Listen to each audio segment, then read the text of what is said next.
اب اگر آپ نعرے لگائیں گے میں باتیں زیادہ سخت کرنی شروع کر دوں گا. اور جب فیلڈ مارشل کے خلاف کوئی نہیں بولتا تھا تو خواجہ رفیق بولتا تھا.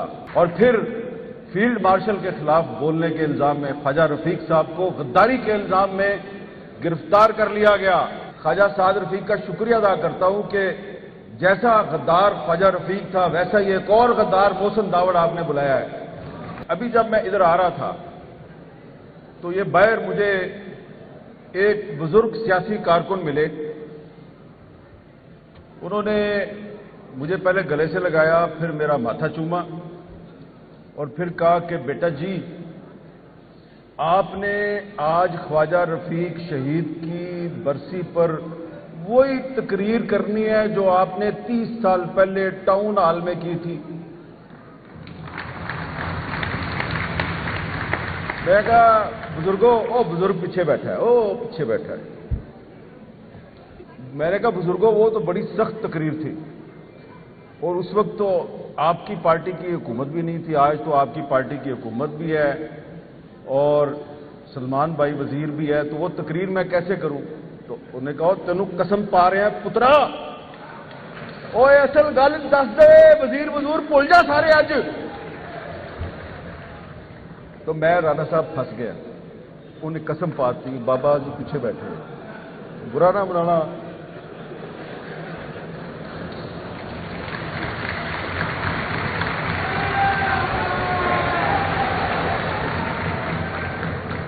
تو جب میں ہال کے اندر آیا میں بیٹھ گیا سٹیج پہ. اب سٹیج پہ میرے ساتھ ایک اور بندہ بھی بیٹھا ہوا ہے، مسئلہ نمبر 2. اور وہ پتہ ہے کون ہے؟ تو غلام حسین شاہد. اور میں نے کہا یار غلام حسین شاہد تم وہی ہو نا 1997 میں تمہیں تمہاری پارٹی نے ٹکٹ دیا ایم پی اے کا، پھر واپس لے لیا، اس کے بعد کبھی تمہیں دوبارہ ٹکٹ ملا؟ انہوں نے کہا نہیں. میں کہا بالکل صحیح ہوا ہے تمہارے ساتھ، کیونکہ تم اصلی سیاسی کارکن ہو اس لیے تمہیں یہ ٹکٹ نہیں دیتے. تو کسی اصلی سیاسی کارکن کو بھی ٹکٹ مل جاتی ہے لیکن زیادہ تر کو نہیں ملتی. اور ہو سکتا ہے کہ اگر رانا ثناء اللہ صاحب مسلم لیگ پنجاب کے صدر رہے اور بااختیار صدر رہے تو یہ جو بلدیاتی الیکشن آ رہا ہے اس الیکشن میں آپ میں سے بہت سے لوگوں کو شاید ٹکٹ مل جائے، اور اگر نہ ملے پارٹی چھوڑ دینا ہے. او بھائی غلام حسین شاہد نہیں بننا آپ نے.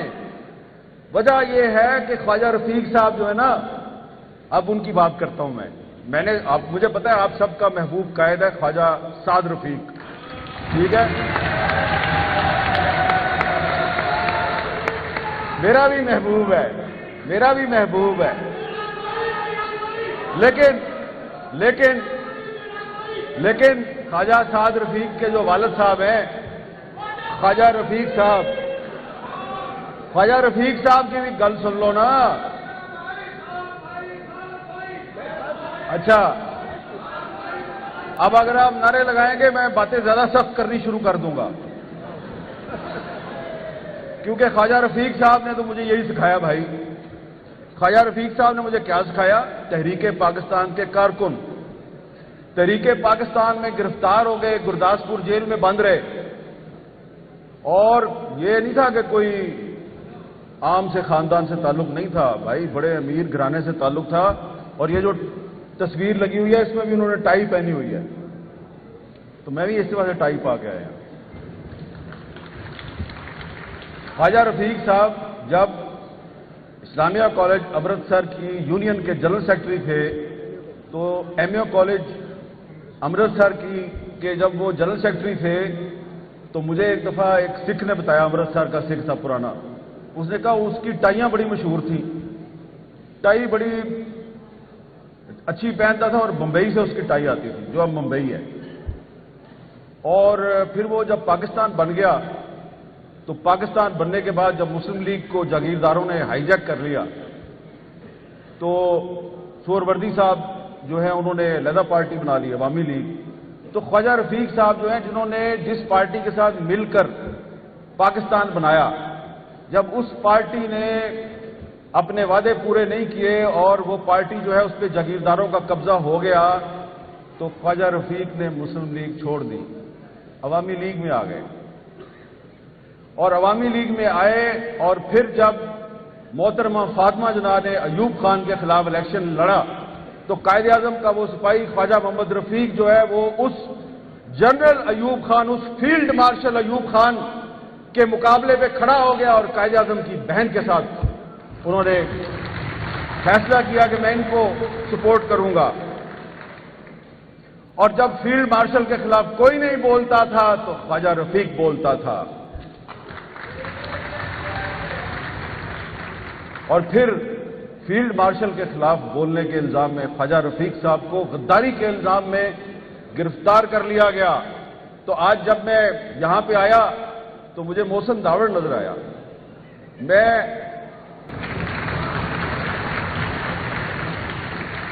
اور بھی کچھ غدار مجھے یہاں نظر آ رہے ہیں، میں ان کے نام نہیں لیتا، لیکن پھر میں آپ کو ہسٹری بتا رہا ہوں خواجہ رفیق کی۔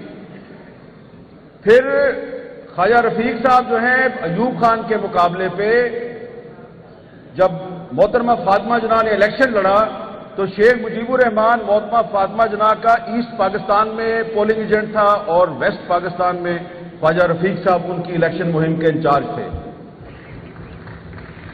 لیکن محترمہ فاطمہ جناح کو الیکشن میں دھاندلی کے ذریعے شکست دی گئی، ایوب خان جیت گیا، پاکستان ہار گیا، اور پھر 6 نکات پہ شیخ مجیب کے ساتھ خواجہ صاحب کا اختلاف ہو گیا۔ تو وہ خواجہ رفیق جس نے پہلے مسلم لیگ چھوڑی، عوامی لیگ میں آیا، تو پھر جب 6 نکات پہ شیخ مجیب سے اختلاف ہوا تو رانا صاحب انہوں نے عوامی لیگ بھی چھوڑ دی، اور وہ پی ڈی پی میں آ گئے نواب نصر اللہ خان کے ساتھ۔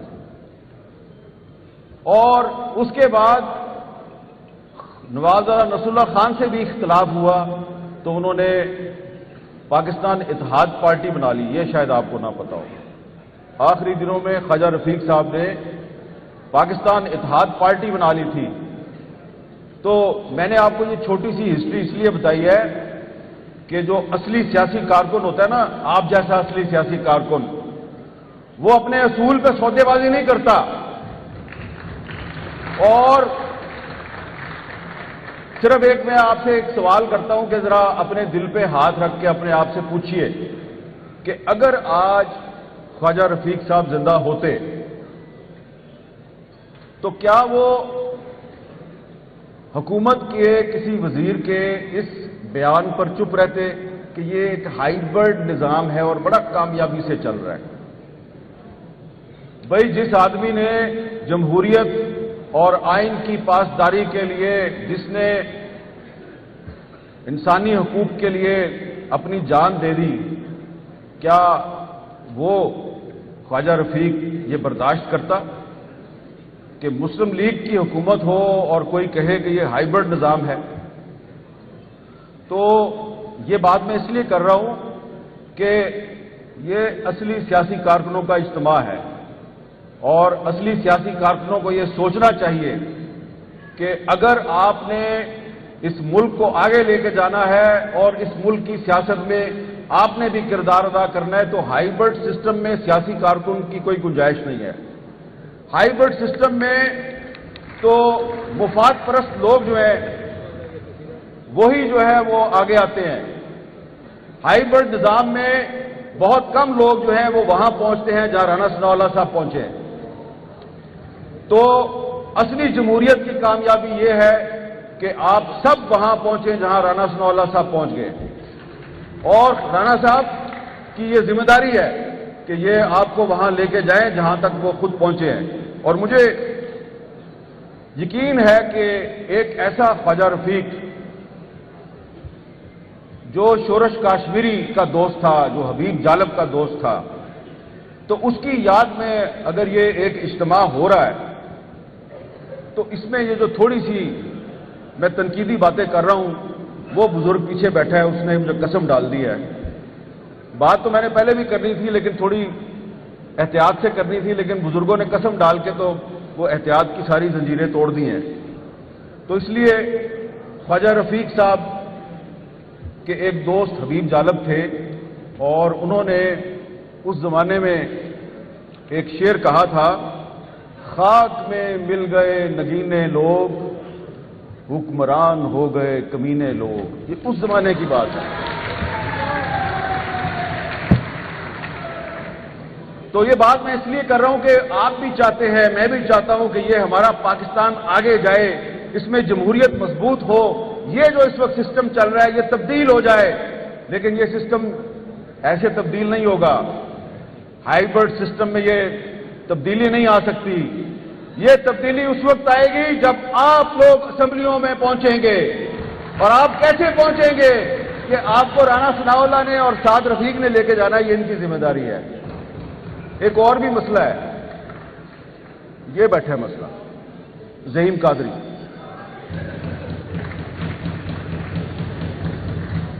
اب زعیم قادری جو ہے وہ آپ کو پتہ ہے، یاد ہے، بھولیا تو نہیں، 14-15 سال پرویز مشرف کا دور اور اس کے بعد کے مشکل سال، جب مسلم لیگ نون بڑے مسائل کا شکار تھی، جبر اور آمریت کا سامنا کر رہی تھی، جب رانا ثناء اللہ صاحب کو اغوا کر کے تشدد کیا جاتا تھا، اس زمانے کی بات کر رہا ہوں. اس زمانے میں نواز شریف کا ترجمان کون تھا؟ زعیم قادری.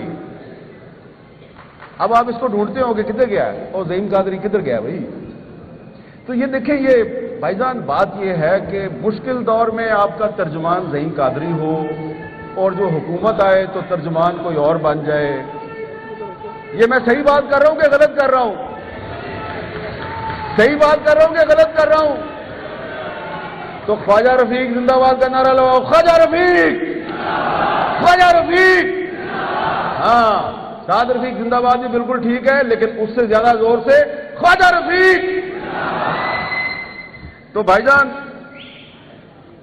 زیادہ باتیں میں نے کر دی. چاچا جی صحیح باتیں کر رہا ہوں نا، آپ کی قسم تو نہیں نہ توڑی میں نے؟ ٹھیک ہے. اب جناب آخر میں ایک چھوٹی سی بات یہ کرنی ہے کہ یہ باتیں کرنے کی ضرورت کیوں محسوس ہو رہی ہے. ایک تو ہمیں ہائیبرڈ سسٹم قبول نہیں ہے، وہ اس لیے کہ بھائی یہ قائد اعظم کی مسلم لیگ کے وارث ہیں آپ لوگ. اگر قائد اعظم آج زندہ ہوتے، اگر خواجہ رفیق صاحب زندہ ہوتے اور کوئی کہے کہ یہ ہائیبرڈ سسٹم ہے اور بڑا اچھا سسٹم ہے، تو یہ قابل قبول ہے؟ نہیں. زور سے کہیں نہیں. تو ہم نے اس پاکستان کو قائد اعظم کا پاکستان بنانا ہے، اور آپ نے بنانا ہے. آپ نے بنانا ہے. ایسا پاکستان نہیں بنانا کہ جب پچھلے دور حکومت میں ایک صدارتی آرڈیننس کے ذریعے پیکا قانون جو ہے وہ ہم پر مسلط کیا جائے، اور ہم اس پیکا قانون کے خلاف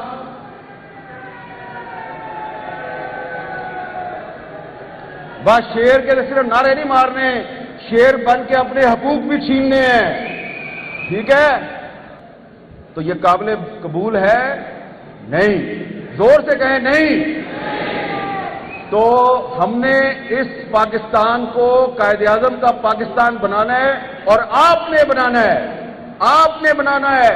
ایسا پاکستان نہیں بنانا کہ جب پچھلے دور حکومت میں ایک صدارتی آرڈیننس کے ذریعے پیکا قانون جو ہے وہ ہم پر مسلط کیا جائے، اور ہم اس پیکا قانون کے خلاف